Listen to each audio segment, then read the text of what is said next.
The People's Countryside The Environmental People's Countryside Debate Environmental Debate Podcast. The People's Countryside Environmental Debate Podcast. People's Countryside Environmental Debate Podcast. People's Countryside Environmental Debate Podcast. Does absolute power corrupt absolutely? We need to focus on identifying and moving the wildlife out of the way. That shows a distinct lack of understanding of mitigating one's environmental impact. This is the People's Countryside and me, Stuart the Wild Man, Mabba, and me, William Manklow, the People's Countryside Environmental Debate Podcast, which I had a conversation with somebody recently, Stuart, about our podcast, and she said, "Oh, you're a podcaster, are you?" I said, "What's it called?" I said, "It's called the People's Countryside Environmental Debate Podcast." Don't ask why it's so long. Yeah. Anyway, so you guys, the listeners, send in questions for us to talk about. We don't see the questions before we press record. We're totally unprepared. And we try and bring them round to the environment in some way. So that's what we do. And a big shout out at the moment for one of our regular listeners. Do you want to do that? Yeah, Hannen Beith. Thank you very much for listening, Hannen. We appreciate your ears listening in on our episodes, and we hope you're getting something from these conversations that Stuart and I are having. Yeah, and my action for you directly, Hannen, is pull your finger out, send us a question for us to talk about. Indeed, yes. So like we've said already, probably, but I'm William Manklow, Stuart Mabitz. We're the co-host of this charade, as we call it. The first question we have for today's episode is from Elodie in Brittany in France. Elodie has sent questions in before. Yep. Elodie's question is, does absolute power corrupt absolutely? That's an interesting one, isn't it? Yeah, I think it does, because nobody can really have outright power over absolutely everything all the time. What are your thoughts? My thoughts go back to a previous episode. On the assumption power is generated and owned by a human, I would say it'd be very difficult for it not to corrupt, unless the person or body that had absolute human power really, truly, genuinely designated. But going back to a previous episode, I can't remember what the question was about knowledge. Okay. Knowledge was, I don't know, drives everything or something like that. Yes. And I said, well, there's forces in the universe beyond human existence that's driving, the universe. So if you look at that as absolute power, you could argue that humans only have the power over a microcosm, but they're heavily influenced by outside powers. If there is a universal power that's driving gravity or whatever, it can't be, unless it's cognizant, it can't be corrupt. But also, my thoughts are, we often talk about in the wildlife gardening talk we do about, I don't have a problem with anything in the ecosystem as long as it's not dominating. So again, we'll revert that back to power. Whatever has the ultimate power, unless it's cognizant, it can't be, what's the word? Corrupt. But I would actually have more concern if it's that sort of power, it's not overly dominant. But I don't think it can, because it just seems there's so many forces in the universe. They're my thoughts. But does corruption exist outside of human existence? No, I don't think it does. So I would say that, when I think about absolute power corrupting, absolutely, is really when you think about when there's one leader dominating a system, and their whatever their agenda is put forward. So that actually corrupts that person. It corrupts their ego into believing that. I mean, that's why you get like sociopaths, for example, or even psychopaths getting or parasitic narcissists. Yes, and we've met many of those in our lives, haven't we, Stuart? Yeah. I'm just thinking of one individual, but we won't mention their name, will we? Ben. No, Ben. No, not at all. Cool. But that's why often people of that sort of caliber, so we say, or that type, rise to the top because that power does corrupt absolute. You broaden it out into the idea into a more universal idea of there being this overall power, potential power in the universe guiding everything. Some people call it God, and some people call it whatever you want to call it. Or you particularly talk about destiny, Stuart. I was thinking more about the universe just expanding. What's causing that? Wasn't even thinking about a God. Oh, okay. Yeah, well, but I was thinking just about the forces that are going on out when you look up into space. Yeah, exactly. But I think because it's I'm thinking obviously from a human's point of view. There's this slightly human centric about it being a thing, even if it's not God, it's just a power. Myself, I try and see it as just a force. It's just something that it's all intrinsically part of nature. I often have. I'm sure I've talked about this in the podcast before that.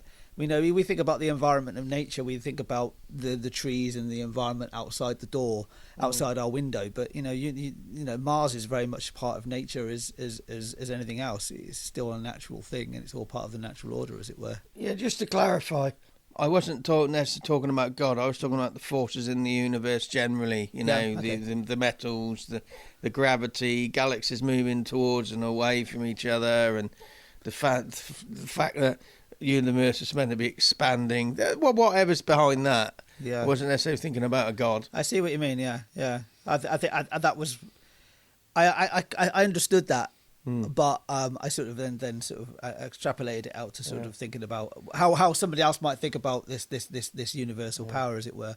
But yeah, I don't think I've got anything else to say about this specific question. Well, don't believe in your. I've said it before actually. Don't believe in your own bullshit. If you do have the power, we often find ourselves in situations where we at least feel we have the power in a situation, that we feel that we have the knowledge that somebody else should have. But I often feel that often in situations it's better to be using the ratio of, you've got two ears and one mouth, and try and use them in that ratio. Listen twice as much as you talk. There's no harm in talking and giving your opinion, but it's really good. It's a really powerful tool to listen as well, and that will actually stop you being corrupted by any sort of power you think you have, because you'll find some balance in yourself. My action is it's better to burn out than fade away. Simple as that.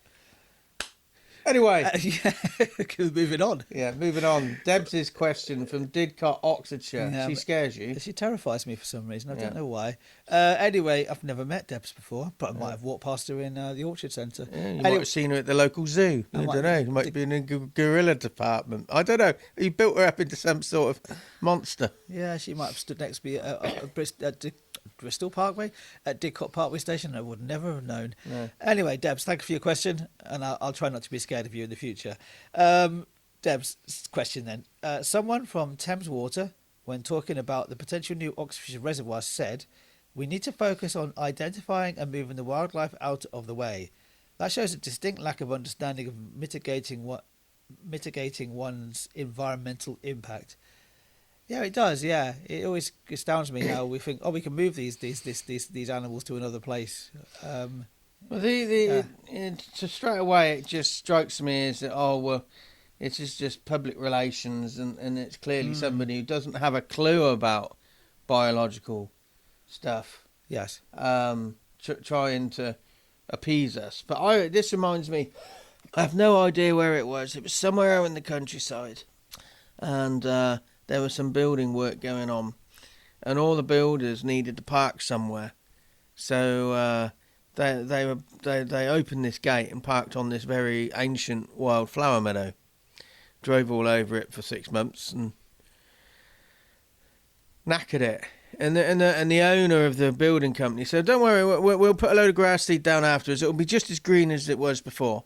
Because builders just say, "Oh, soil is dirt," and they just see plants as green or in the way.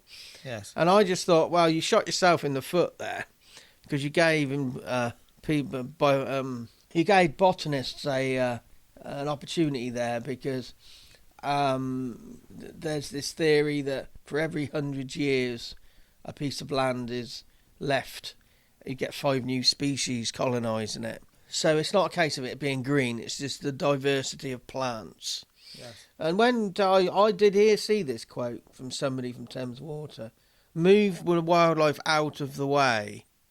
Well, one, it's not in the way, where, it's doing its thing. We just want to do something else there. You can't just move it, because, there's this big push to plant trees to help the climate crisis, but no bugger's looking after them. So most of these trees that have been planted are dying.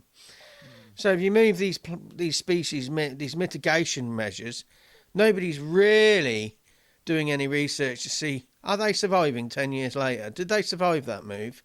I mean, I know a piece of land down by Cowley Marsh.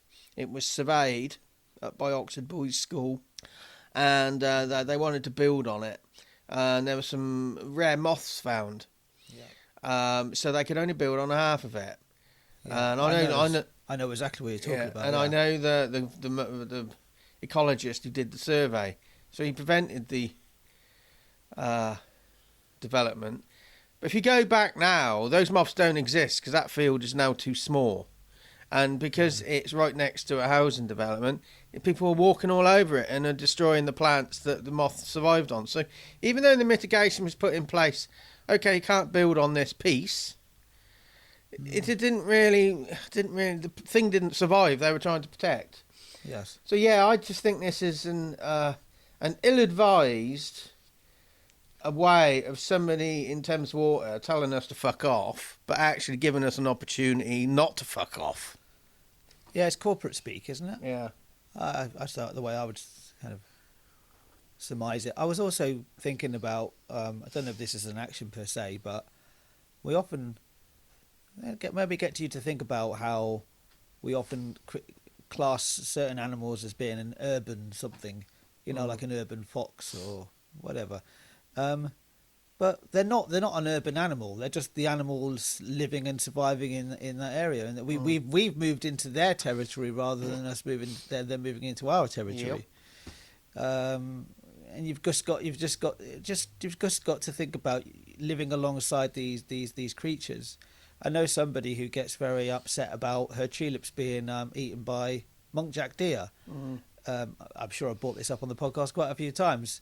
And I said to her that, well, thing is, they're probably very tasty to a deer. Yeah. They're probably nutrition rich. Grow something they don't like.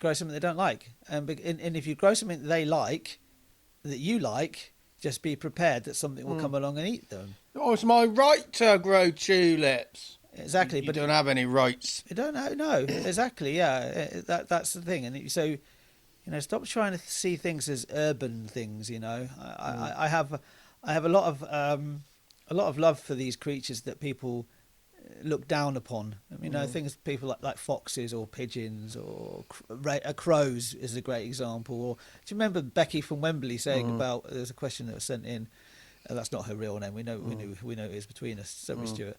But the magpies are evil. No, they're not evil. They're just existing. They're getting on with their lives. This is what they do to exist. This is what they do to survive. Should I let the secret out who Becky from Wembley is? Well, I don't think they're even listening to this podcast. I don't think Becky from Wembley is actually Wendy from Beckley. Anyway, she uses a pseudonym. Anyway, if you're listening, Becky, how you doing? Anyway, an action. Or even Wendy. Yeah. An action. I think I've given my action already, but you go for yours. My action is just think longer term on all levels of our life as a society and as an individual. Just think longer term. Anyway, we'll be back very soon. Actually, we'll be back on the 16th of November. Not long, it's only a week.